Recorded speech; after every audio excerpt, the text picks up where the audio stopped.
Resolver las diferentes preguntas del examen de la BAU de Galicia de 2021. Primero nos vamos con las tres primeras cuestiones, pregunta 1, 2 y 3, que tienen dos apartados diferentes, que son las cuestiones teóricas. Entonces vamos allá con el primero de ellos. El primero de ellos nos dice, tenemos una carga eléctrica positiva que se encuentra bajo la acción de un campo eléctrico uniforme. Su energía potencial aumenta, entonces deseamos que la energía potencial aumenta si la carga se desplaza. Entonces lo que nos va a preguntar es, ¿cómo se desplaza esa carga? Pues si la carga se desplaza en la misma dirección y sentido que el campo eléctrico, o en la misma dirección y sentido opuesto, o perpendicularmente al campo eléctrico. Bien, entonces vamos a plantear, tenemos una carga, 1.1, tenemos una carga que consideramos positiva, y lo que tenemos que saber es, si tenemos dos placas que nos van a definir un campo eléctrico, ¿vale? Supongamos que esta está en un potencial 0 voltios y esta está en un potencial U que vamos a llamar mayor que 0. ¿Vale? Por lo tanto, el campo eléctrico va a ir de positivo a negativo. Las líneas del campo eléctrico, ¿vale?, serán de positivo a negativo. Bien, entonces tenemos que ver si esa carga se va a desplazar hacia la derecha, ¿vale? Se desplaza hacia la derecha, misma dirección y sentido, esta sería la opción B. Si se desplaza en la misma dirección y sentido opuesto que el campo eléctrico, perdón, esta sería la opción A. Misma dirección y sentido opuesto que el campo eléctrico. Vamos a arreglar esto. No la ve. Misma dirección y sentido que el campo eléctrico sería esta de aquí, si es la opción A. Misma dirección y sentido opuesto al campo eléctrico, que sería la B, o si se desplaza perpendicularmente al campo eléctrico, que sería la C. Entonces vamos a ver cómo lo averiguamos. Para eso, ¿qué es lo que hacemos? Lo que hacemos es que calcular la variación de energía potencial de la carga. Esto será la energía potencial final menos la energía potencial inicial de la carga. Y la energía potencial de una carga la podemos obtener de la definición de voltaje. El voltaje es la energía potencial partido por la carga unidad, la carga que ponemos como prueba. En este caso, la energía potencial será carga por voltaje final menos voltaje inicial. ¿Vale? Para que esto sea mayor que 0, necesariamente, el voltaje final tiene que ser mayor que el voltaje inicial. Con lo cual se tiene que desplazar en el sentido B, ¿vale?, hacia valores positivos. Siendo la carga positiva, tendrá que desplazarse hacia valores positivos. Con lo cual ya tenemos que va a desplazarse en la misma dirección y sentido opuesto que el campo eléctrico. Otra manera de valorarlo sería ver si nosotros tenemos que realizar un trabajo externo sobre la carga o si el trabajo lo va a hacer el campo eléctrico. Bien, esta sería la otra manera de hacerlo. La variación de energía potencial sabemos que se puede calcular como menos la variación del trabajo eléctrico para ir de un punto A a un punto B. Entonces, de esta manera lo podríamos hacer también. ¿Cómo sería el trabajo eléctrico para ir de un punto A a un punto B? Bueno, pues menos, y la misma expresión que tenemos, pero con el signo menos delante. Voltaje final B menos voltaje en A. Entonces, ¿es el campo eléctrico el que realiza el trabajo? No, somos nosotros los que realizamos el trabajo. Entonces, nosotros tenemos que proporcionar un trabajo. ¿Cómo debemos proporcionar un trabajo? ¿Vale? Como este trabajo exterior es mayor que 0, esto quiere decir que hay un aumento de energía potencial.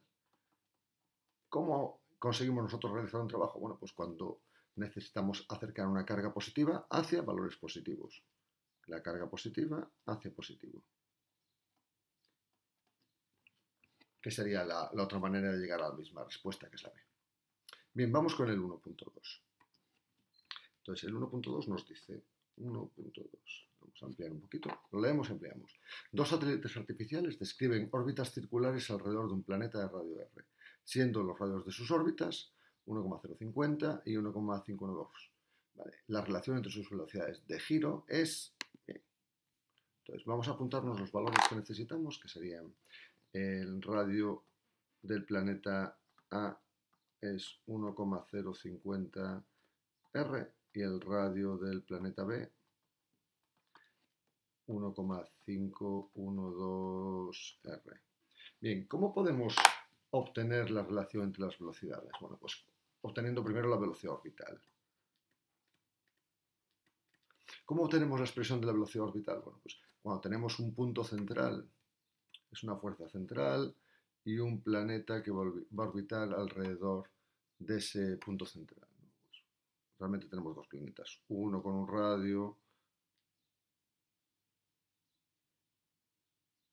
y otro con otro radio. Bueno, supongamos que son así, ¿no? Entonces tendremos ahí nuestros dos planetas, uno con un radio A y otro con un radio B.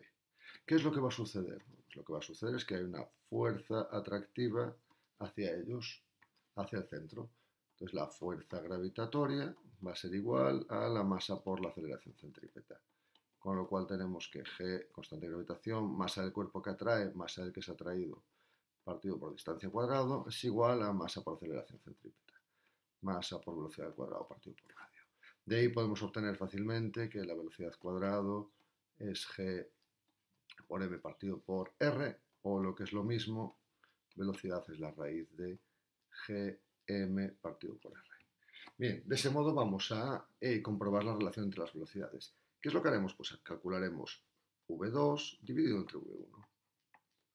¿Y eso a qué va a ser igual? Bueno, pues el numerador, raíz de g masa partido por radio 2 y, ampliamos un poquito, para la velocidad del 1, gm partido por r1. Bien.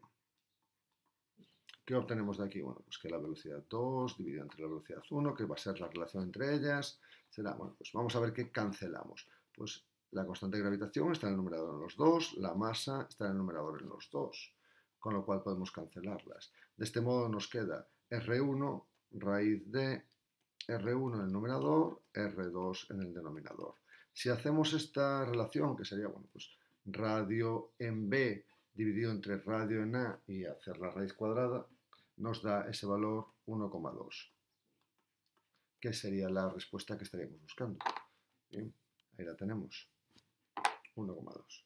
Vamos a marcarla y ahí tendríamos respuesta A. Vale, enseguida vamos a la siguiente.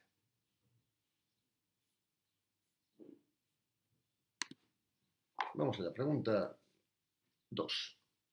Nos dice, una partícula de masa m y carga Q penetra en una región donde existe un campo magnético uniforme de módulo B, perpendicular a la velocidad de la partícula. Entonces suponemos que entra una partícula con una velocidad y flecha. Y tenemos un campo magnético, da igual como lo supongamos. Vamos a suponer que está entrando en el papel. Bien. El radio de la órbita descrita aumenta si aumenta la intensidad, aumenta si aumenta la energía cinética o no depende de la energía cinética. Bien, ¿qué es lo que vamos a valorar? Vamos a valorar cómo va a ser la fuerza que se produce. Nos da igual en este caso la dirección y sentido de la fuerza, que no nos la piden, con el producto vectorial o la regla de Fleming, regla de mano derecha, podéis obtener el sentido de la fuerza. Bien, entonces vamos a saber que la fuerza magnética o fuerza de Lorentz va a ser igual a la masa por aceleración centrípeta. Con lo cual obtenemos que Q por V por B son perpendiculares, por lo tanto el seno vale 1, en módulo masa V cuadrado dividido entre el radio. Y de ahí obtenemos que el radio de la órbita será M por V partido por Q por B de manera sencilla, ¿no? Cancelando este cuadrado con esta V ya lo tenemos. Bien, entonces, si aumenta la intensidad de campo magnético, si aumenta B, vemos que al aumentar B, lo que vamos a ver es que disminuye el radio, con lo cual esta primera es falsa. Si aumenta el radio, si aumenta la energía cinética, sí. La segunda, si la velocidad aumenta porque la energía cinética aumenta, esto implica que R aumenta, con lo cual esta sería la correcta. Si aumenta la energía cinética y por lo tanto aumenta la velocidad, aumenta el radio de la órbita. Bien, y nos vamos al 2.2. Nos dice una onda transversal que se propaga en el sentido positivo. Vamos a escribir una ecuación general de una onda.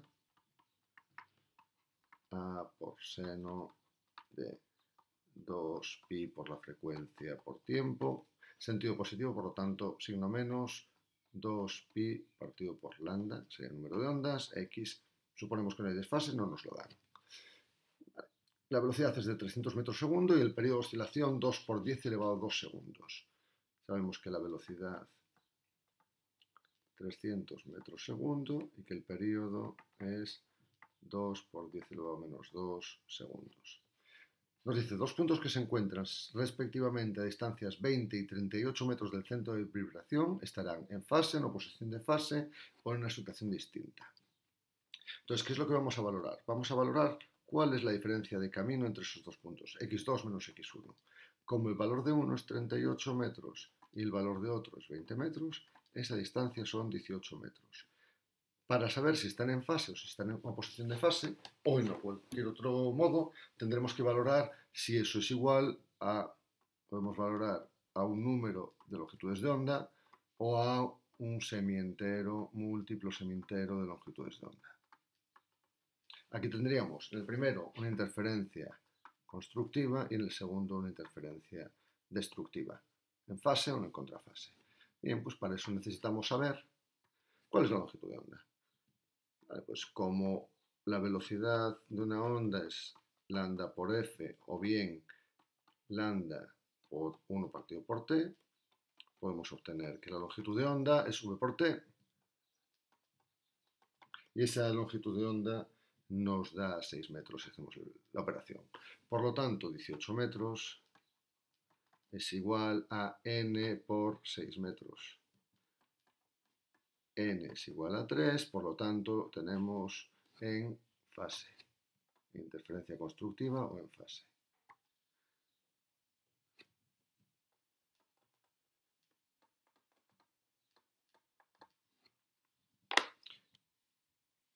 Aquí lo tendríamos.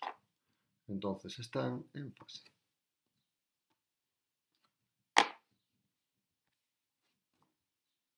Y vamos ahora a la tercera pregunta. Vamos allá. Nos dice esta, un ciclista se desplaza en línea recta por una carretera a velocidad constante. En esta carretera hay dos coches parados, uno delante que se llama C1 y otro detrás, C2 del ciclista. Entonces vamos a suponer que el ciclista le vamos a llamar receptor y que se desplaza con una velocidad hacia allá. Delante de él estará C1, que va a ser nuestro emisor 1, y por la parte de atrás C2, que va a ser nuestro emisor 2. Y esto es un ejercicio de efecto Doppler. Los coches tienen bocinas idénticas, pero el ciclista sentirá la frecuencia de las bocinas es pues, mayor que la de C1, la misma o mayor que la de C2. Vale, suponemos que C1 y C2 están emitiendo con la misma frecuencia.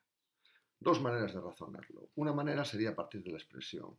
La expresión nos dice que la frecuencia que va a recibir el receptor es igual a la frecuencia del emisor por velocidad a la que se desplaza más menos la velocidad a la que se desplaza el sonido, perdón, más menos la velocidad del receptor dividido entre velocidad menos más velocidad del emisor.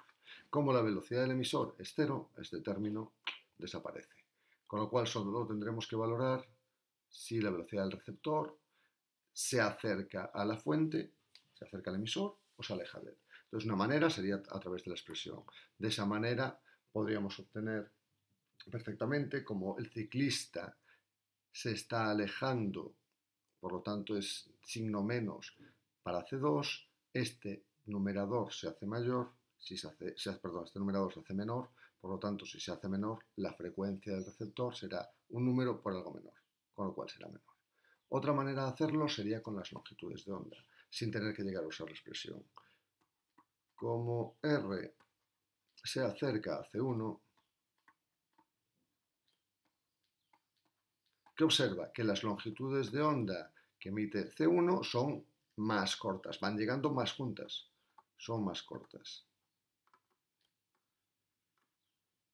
Si la longitud de onda es más corta, ¿qué va a suceder con la frecuencia? La frecuencia es mayor. Entonces la frecuencia que percibe de 1 aumenta.